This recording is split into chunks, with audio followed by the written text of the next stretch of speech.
Yes, let's talk about the remarkable women and do so while the disconcerting chair underneath me goes down by this every other second or so.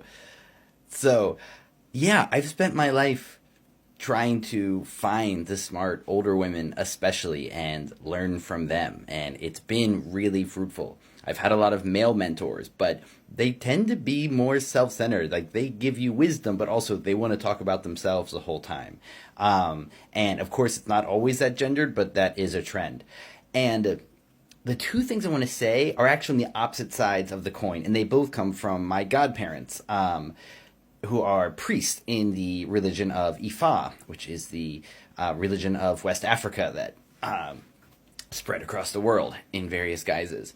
And so, what my godfather would say, who was an old black man from Harlem, who was the drummer for Gil Scott Heron's first albums before he became a priest and a college teacher, was that we need to get these fucking men out of here and out of leadership positions. And he was a tough old bird, and he was all about elevating women, listening to women.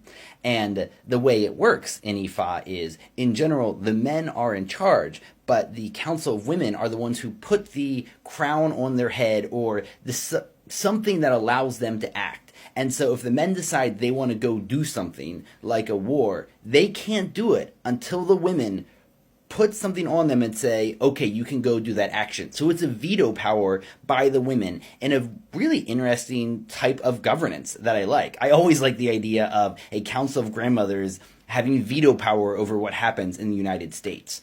And so there is the positivistic side of women. But my godmother is also a tough old bird. And she would say, but we don't want a matriarchy. We want equality, but matriarchy means women in charge. And have you ever seen a cruel, evil mother? She's like, they are so terrible. And so you don't want women solely in charge, she would say. You want a balance between both of them.